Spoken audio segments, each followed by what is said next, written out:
Hello.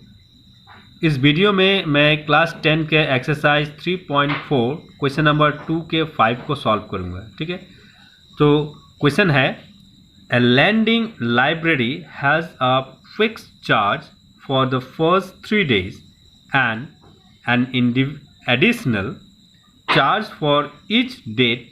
Therefore Sarita paid ₹27 for a book kept for 7 days, while Susie paid ₹21 for the book she paid for 5 days. Find the fixed charge and the charge for each extra day.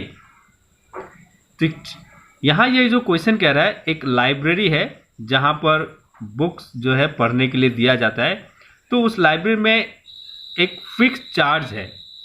पहला 3 दिन का जो है fix charge होता है और उसके बाद 3 दिन से ज़्यादा अगर रखते हैं तो उसके लिए एक्स्ट्रा चार्जेस जो है हर दिन का देना पड़ता है।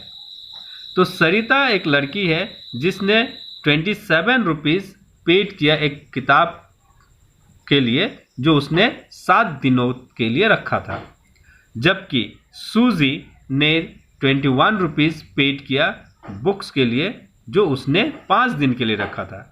तो हमें ये फाइंड आउट करना है कि फिक्स चार्ज कितना है और हर दिन का एक्स्ट्रा चार्जेस कितना है।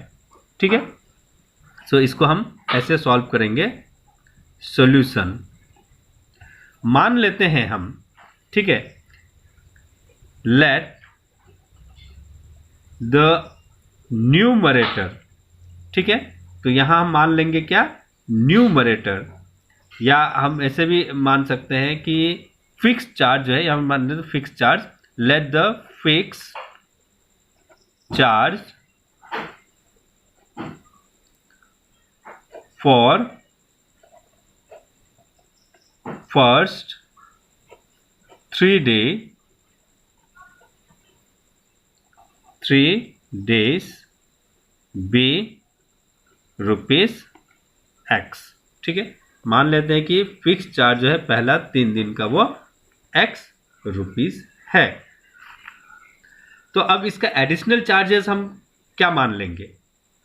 एडिशनल चार्जेस हम मान लेते हैं कि वो Y रुपीस है। ठीक है, तो यहां मान लिख लेते हैं and an additional charge for each day thereafter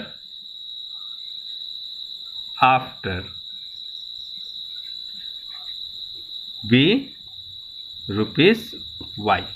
हम मान लेते हैं कि जो 3 दिन से ज़्यादा रखेगा उसके लिए एक्स्ट्रा चार्जेज जो वो Y रुपीस देगा। तो इन केस ऑफ द सरिता के केस में क्या होगा? इन केस ऑफ सरिता, तो सरिता ने कितने दिनों तक के लिए रखा था?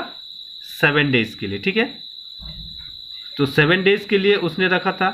ठीक है, तो यहाँ पर जो है paid 27 rupees for a book kept for 7 days. तो इसका जो अमाउंट हो जाएगा वो क्या हो जाएगा? X जो है फर्स्ट पहला दिन का है, प्लस तो उसने कितना दिन एक्स्ट्रा रखा? पहला दिन तो 3 दिन का फिक्स चार्जेस हुआ, तो 7 से 3 माइनस कर दें तो कितना हुआ? 4। तो 4 डेज उसने एक्स्ट्रा रखा, तो यहाँ लिखेंगे 4 × Y equal to ₹27।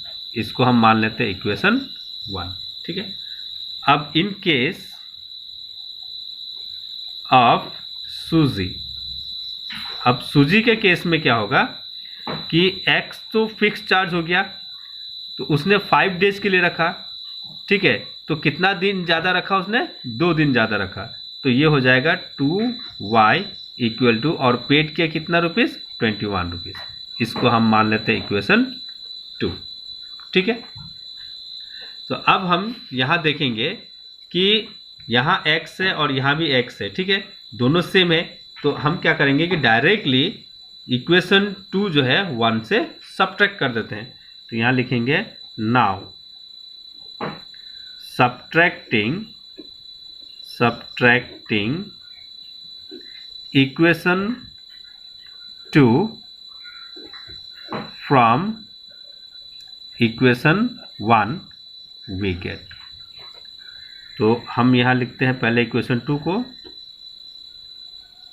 x equation 1 को पहले लिखेंगे प्लस 4y इक्वल टू 27, उसके बाद 2 को लिखेंगे x plus 2y equal to 21। अब इसको हम माइनस कर देते हैं, ठीक है। तो यहाँ माइनस का साइन हमने लगा दिया, तो minus plus minus, minus plus minus, minus plus minus, तो इसको सब्ट्रैक्ट कर देते हैं। सब्ट्रैक्ट करने से क्या मिलेगा कि प्लस माइनस माइनस, तो एक्स एक्स कैंसिल हो गया, यहाँ पर प्लस यहाँ माइनस है, तो प्लस माइनस माइनस, तो 4 से 2 माइनस कर दिए 2 और y कॉमन हो गया, 4 ग्रेटर है 2 से, तो 2 का साइन प्लस ही रहेगा, इक्वल, तो 27 से 21 माइनस करेंगे तो कितना आएगा 6, तो y इज इक्वल टू हो जाएगा 6 डिवाइडेड बाई 2, तो 6 को 2 से डिवाइड करेंगे तो क्या आएगा 3, तो y का वैल्यू क्या मिला हमें यहाँ 3 मिला, ठीक है। इसका मतलब है कि जो एडिशनल चार्जेस है पर डे का वो 3 रुपीज़ करके है, ठीक है। तो अब हम x का वैल्यू निकालेंगे ये y का वैल्यू इक्वेशन 1 में पुट करके, तो इसमें लिखेंगे again putting the value of y in equation 1 we get. हम 1 में पुट करें या 2 में पुट करें, आंसर जो है सेम आएगा, ठीक है। तो किसी में भी आप पुट कर सकते हो, इक्वेशन 2 में भी पुट कर सकते हो, मैंने यहाँ पर 1 में पुट किया है। तो 1 में पुट करने से हमें क्या मिलेगा, तो x plus 4y equal to 27 है, तो यहाँ हमने y का वैल्यू यहाँ पर पुट कर दिया, x प्लस 4 इंटू वाई का प्लेस में हमने डाल दिया 3 इक्वल टू 27। तो अब ये क्या हो जाएगा, x plus 3 into 4 12 equal to 27। तो x इक्वल टू 27 और 12 जो है राइट साइड में आएगा तो साइन क्या होगा, चेंज हो जाएगा माइनस, ये हो जाएगा 12, तो इसको माइनस कर देने से कितना आएगा 15, ठीक है। तो यहाँ लिखेंगे hence the charge hence the fixed charge for first 3 days equal to rupees 15 and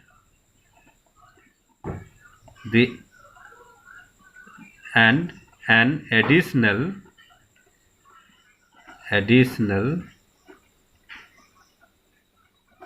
charge